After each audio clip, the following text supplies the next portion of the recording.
ناظرین، یہ 61 ہجری محرم الحرام کی 2 تاریخ جمعرات کا دن تھا۔ امام حسین علیہ السلام ایک وسیع و عریض میدان میں پہنچ گئے۔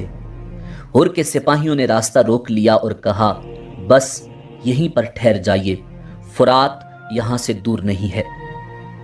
امام نے پوچھا، اس جگہ کا کیا نام ہے؟ بتایا گیا، اس جگہ کا نام کربلا ہے۔ آپ نے فرمایا، اچھا، کربلا کی یہی منزل ہے، یہ رنج و الم کا مقام ہے۔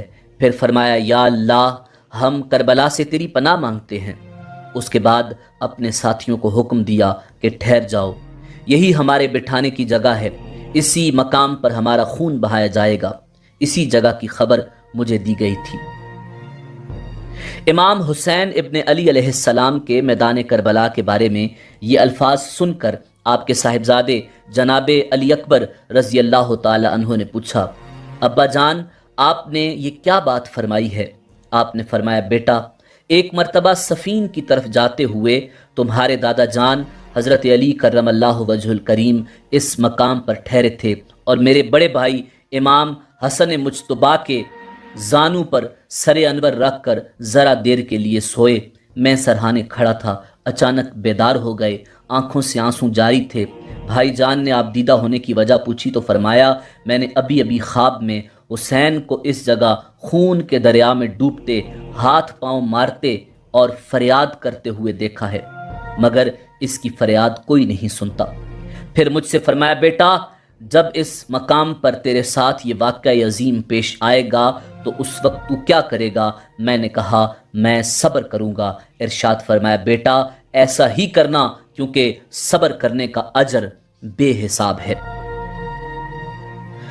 امام حسین علیہ السلام کا قافلہ جب کربلا میں ٹھہر گیا تو ہر نے فوری طور پر اس کی اطلاع ابن زیاد تک پہنچا دی اور پوچھا کہ اس بارے میں مزید کیا حکم ہے۔ اس سے پہلے بھی ابن زیاد کے جاسوسوں نے اسے یہ خبر پہنچا دی تھی کہ ہر نے حسین کے ساتھ کوئی سختی کا معاملہ نہیں کیا، بلکہ اس نے نمازیں بھی حسین کی امامت میں پڑھی ہیں۔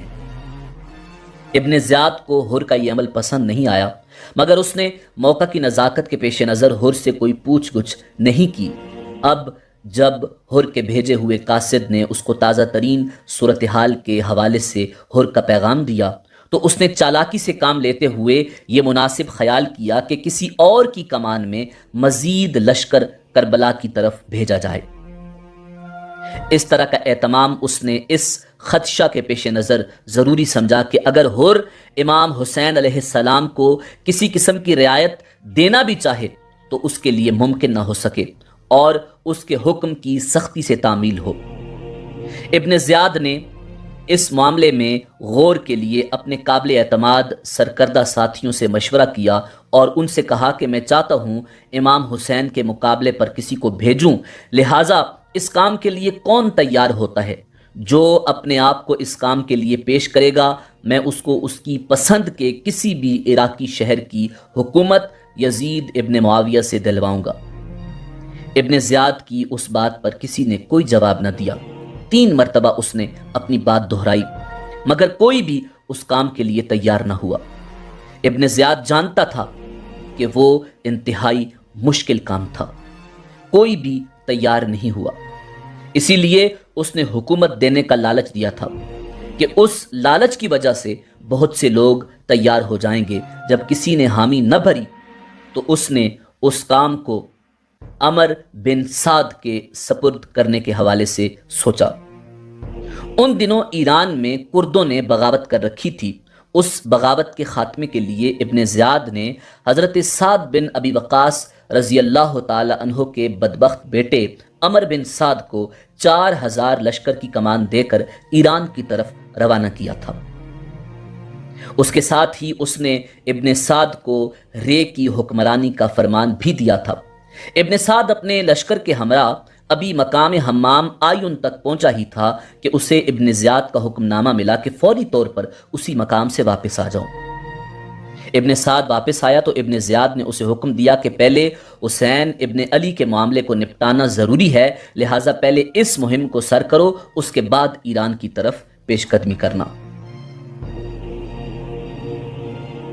ابن زیاد کا یہ حکم سن کر ابن سعد سوچ میں پڑ گیا، کیونکہ وہ خوب اچھی طرح جانتا تھا کہ امام حسین نواسۂ رسول ہیں اور ان سے جنگ کرنا گویا اپنی آخرت کو برباد کرنے کا باعث ہے اور اپنے آپ کو جہنم میں ڈالنے کا باعث ہے۔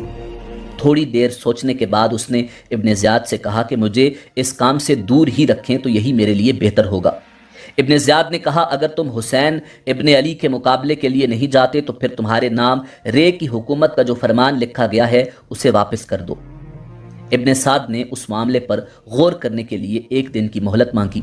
آخر اس نے سوچ بچار کے بعد دنیا کی حکومت کے لالچ میں آخرت پر دنیا کو ترجیح دے دی اور امام حسین کے مقابلے کے لیے حامی بھر لی، اور جس لشکر کے ساتھ وہ ایران کی مہم پر روانہ ہوا تھا اسی 4000 کے لشکر کو ساتھ لے کر 3 محرم سن 61 ہجری کو میدان کربلا پہنچ گیا۔ اس کے بعد مزید لشکر بھی اس کے پاس روانہ کیے گئے اور اس کی کمان میں 22,000 کا لشکر اکٹھا ہو گیا۔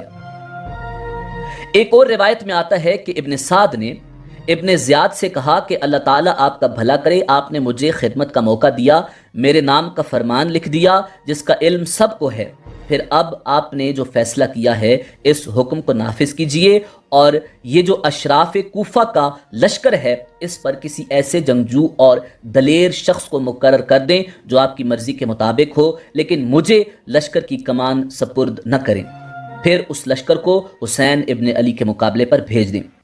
یہ کہہ کر ابن سعد نے چند لوگوں کے نام بھی لیے۔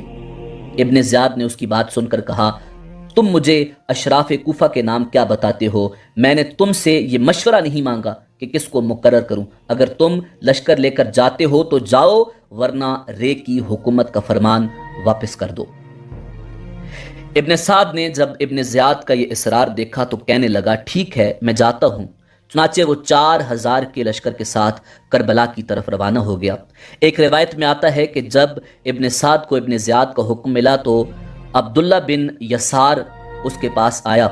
ابن سعد نے اس سے کہا کہ امیر نے مجھے حکم دیا ہے کہ میں حسین کے مقابلے پر جاؤں اور میں نے انکار کر دیا ہے۔ ابن یسار نے کہا اللہ تعالیٰ نے تجھے اچھی راہ دکھائی ہے، اللہ تعالیٰ تجھے ہدایت کی توفیق عطا فرمائے اور اس کو ٹال دے، ہرگز اس کام کے لیے تیار نہ ہونا۔ یہ کہہ کر ابن یسار واپس چلا گیا۔ کسی نے آ کر اسے بتایا کہ ابن سعد امام حسین علیہ السلام پر حملہ کرنے کے لیے لوگوں کو جمع کر رہا ہے۔ یہ سن کر ابن یسار دوبارہ اس کے پاس گیا، دیکھا کہ عمر بن سعد بیٹھا ہوا ہے۔ اس کو آتا دیکھ کر اس نے منہ پھیر لیا۔ ابن یسار سمجھ گیا کہ اس نے امام حسین سے لڑائی کا فیصلہ کر لیا ہے۔ عمر بن سعد جب کربلا پہنچا تو اس نے جاسوسوں سے تازہ ترین صورتحال معلوم کی۔ پھر اس نے عروہ بن قیس کو حکم دیا کہ وہ امام حسین کے پاس جا کر ان کی منشا معلوم کرے کہ وہ یہاں کس مقصد کے لیے آئے ہیں اور آپ کیا چاہتے ہیں۔ عروہ بن قیس کا شمار ان لوگوں میں ہوتا تھا جن لوگوں نے امام حسین کو کوفہ آنے کی دعوت دی تھی اور اس بارے میں خطوط بھی لکھے تھے۔ چنانچہ اس کے چہرے پر شرمندگی کے آثار ابھر آئے اور اس نے بہانہ بازی شروع کر دی۔ بالآخر اس نے جانے سے انکار کر دیا۔ ابن سعد نے اپنے لشکر میں موجود دیگر سرکردہ افراد سے بھی کہا کہ وہ حسین ابن علی کے پاس جائیں، مگر وہ بھی امام علی مقام کو کوفہ آنے کی دعوت دے چکے تھے، اس لیے انہوں نے بھی انکار کر دیا۔ بالآخر ابن سعد نے قرہ بن سفیان حنظلی کو آپ کے پاس بھیجنے کے لیے تیار کر لیا اور اس نے کہا کہ صرف تم یہ بات امام حسین سے پوچھنا کہ آپ کے یہاں پر آنے کا مقصد کیا ہے۔ چنانچہ قرہ بن سفیان حنظلی اسی وقت تیار ہوا اور امام حسین کے پاس پہنچا، آپ سے گفتگو کی اور ابن سعد کا پیغام دیا کہ آپ یہاں کس غرض سے آئے ہیں۔ آپ نے فرمایا مجھے تمہارے شہر والوں نے خطوط لکھ کر بلایا ہے کہ آپ یہاں تشریف لائیے، اگر ان کو میرا آنا پسند نہیں ہے تو میں واپس چلا جاؤں گا۔ قرہ نے واپس جا کر ابن سعد کو امام حسین کے ساتھ ہونے والی گفتگو سے آگاہ کیا۔ قرہ کی بات سن کر ابن سعد نے کہا کہ اب کچھ امید دکھائی دیتی ہے کہ اللہ تعالیٰ مجھے ان کے ساتھ لڑائی کرنے اور قتل و غارت کرنے سے محفوظ رکھے گا۔ اس کے ساتھ ہی اس نے ابن زیاد کے نام ایک خط تحریر کیا۔ یہاں پہنچ کر جب میں نے حسین کے مقابلے پر پڑاؤ ڈالا تو ان کے پاس ایک قاصد بھیجا اور ان سے ان کے آنے کا مقصد پوچھا، وہ کس چیز کے طلبگار ہیں اور کیا چاہتے ہیں؟ تو انہوں نے یہ جواب دیا کہ اس شہر کے لوگوں نے مجھے خطوط لکھے اور ان کے قاصد میرے پاس آئے اور مجھ سے درخواست کی کہ میں یہاں آؤں، چنانچہ میں آ گیا، اور اب ان کو میرا آنا پسند نہیں ہے۔ جو کچھ انہوں نے قاصدوں کے ذریعے مجھے کہلا بھیجا تھا، اب ان کی رائے اس کے خلاف ہو گئی ہے، تو میں واپس چلا جاؤں گا۔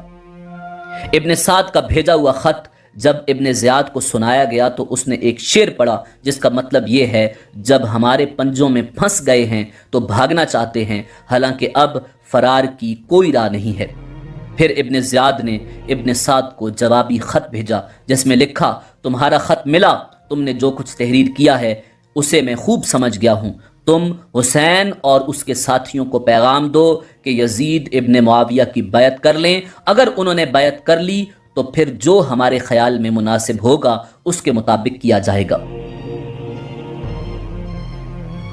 عبید اللہ ابن زیاد کی طرف سے جب عمر بن سعد کو اس کے بھیجے ہوئے خط کا جواب ملا اور ابن سعد نے یہ پڑھا کہ امام حسین اور آپ کے ساتھیوں کو یزید کی بیعت کرنے کا پیغام دو، تو اس جوابی خط کے پڑھنے کے بعد ابن سعد بولا، میں سمجھ گیا کہ ابن زیاد کو امن و عافیت منظور نہیں۔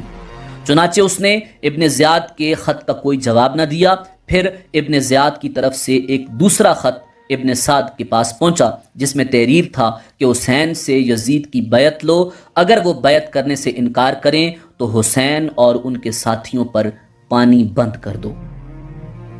ابن زیاد کے اس حکم کے ملتے ہی ابن سعد نے فوری طور پر عمر بن حجاج زبیدی کو 500 سواروں کے لشکر کے ساتھ نہر فرات پر مقرر کر دیا اور اس کو حکم دیا کہ کسی بھی طرح